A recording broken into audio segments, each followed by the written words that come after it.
The God on the Edge of Town by Jay Wilburn.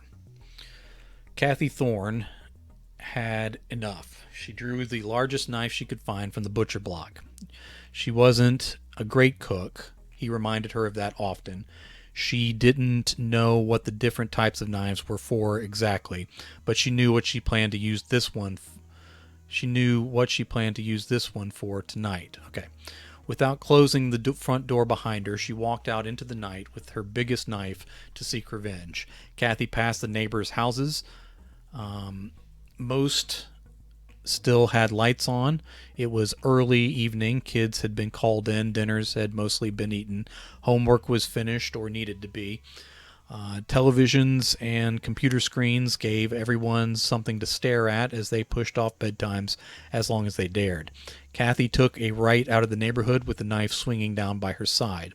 Streetlights played off her hair and the metal of the blade. Cars passed in buzzes and swooshes of air. If they saw what she carried or suspected what she planned, none of them bothered to slow down to even consider doing something about it. It was one of those weird hours where it didn't pay to get involved in anything complicated. Kathy moved on and crossed the gradual arc of the bridge, making no effort to hide what she carried. Maybe it was that confidence that caused all the passers-by that night to decide she belonged where she was. The hours grew late as she approached the outskirts of town. This was her outer limit. She had no idea if everyone else in or out of town were bound by the same rules, but she had a force that kept her where she was. It was a curse she had from early days. Whatever fate placed her in whatever place designated for her, the boundaries went up. The men in her life served as guardians of those limits. Many of them, especially the current guy she intended to rid herself of tonight, could barely hold their own lives together. But they were faithful to holding Kathy Thorne in place. They maintained her boundaries with godlike patience. She intended to violate those boundaries tonight. As with most redemptions in history and in the universe, it would likely require the spilling of blood. The last few buildings fell behind her. There used to be a sign out here that marked the true edge of town. It was nothing grand or beautiful, just reflective green and white, with the town name like a statement of fact instead of something to be proud of or to brag about. Last she saw the sign, which was admittedly a long time ago, it had been pocked with bullet holes and BB dents. Now it appeared to be gone entirely. She had no doubt that the God of boundaries out here would let her know when she reached the hard line. Sure enough, there he sat, a grown man in baggy jeans a few decades out of style. He wore a red cap on backward. He needed to shave, if for no other reason than to hide the fact he couldn't grow a real beard out of all that patchy mess. Kathy always seemed to find herself with guys who couldn't grow a real beard but always tried. Sitting slumped in an orange school chair in the dirt on the side of the road, he looked like a frat brother to the man she wished to be rid of. "You here to stop me?" she demanded. He looked... Alright, sorry.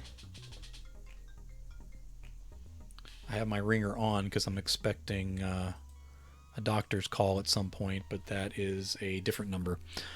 Alright. Sitting slumped in the orange chair in the dirt on the side of the road, he looked like a frat brother to the man she wished to be rid of.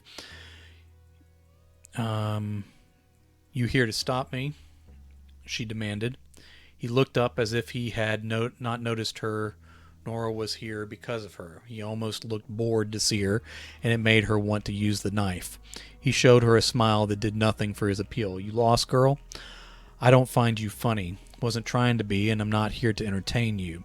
She adjusted the knife in her grip and lifted it just enough to maybe draw attention to it. "You going to stop me if I decide I want to keep going?"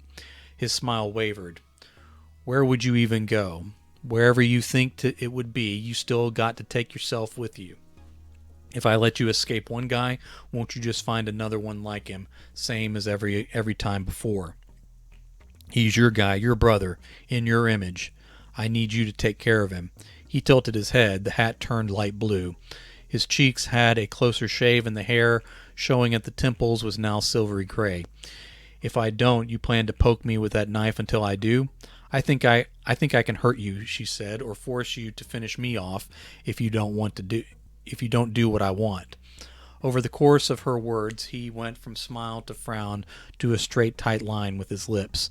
Finally, he took a deep breath and said, "You haven't had the courage to stand up to him in any meaningful way yet, but now you're ready to get him killed or yourself in the process.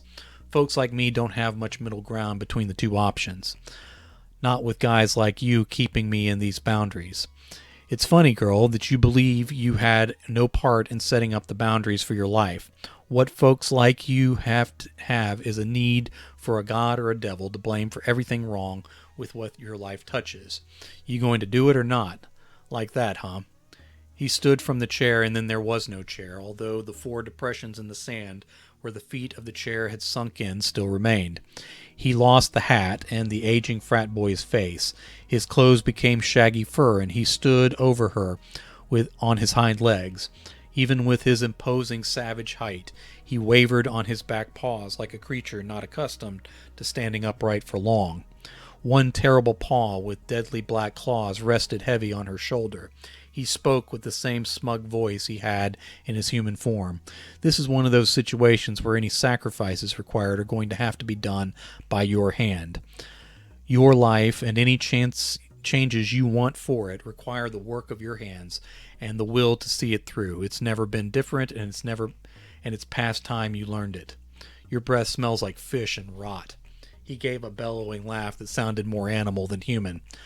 When nothing else was said, she added, "I'll admit I had a part in the problem if you'll admit that you were not hands-off in the situation as it is now." He shook his hairy head.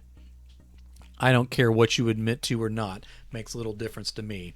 I need you to play a part in the solution. Very well," the bear god on the edge of town said.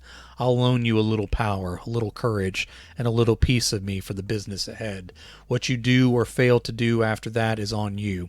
I'm not here to give you promises or pep talks. I'm fine watching you waste away as slowly or as quickly as you like." As soon as he finished talking, she pulled away from his paw in pain.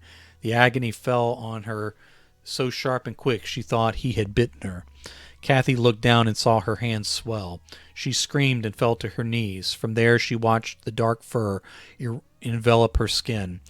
Her own nails sweated blood as they rounded into dark claws as sharp as his.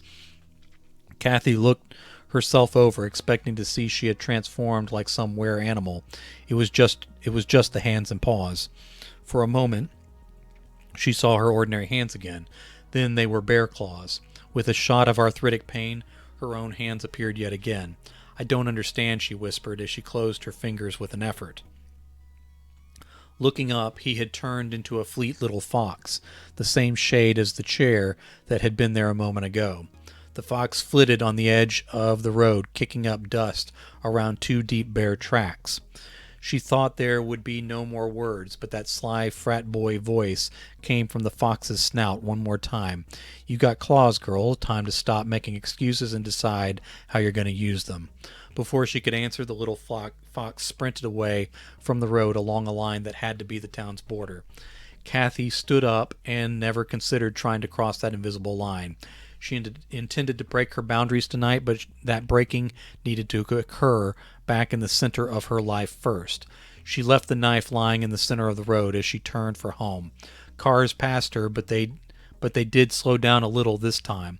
Something about her wasn't right. The drivers couldn't place it, but they sped back up when they decided it was nothing they wanted to be a part of. Kathy Thorne didn't notice. She watched her hand shift back and forth from human to animal. She couldn't wait to see him tonight.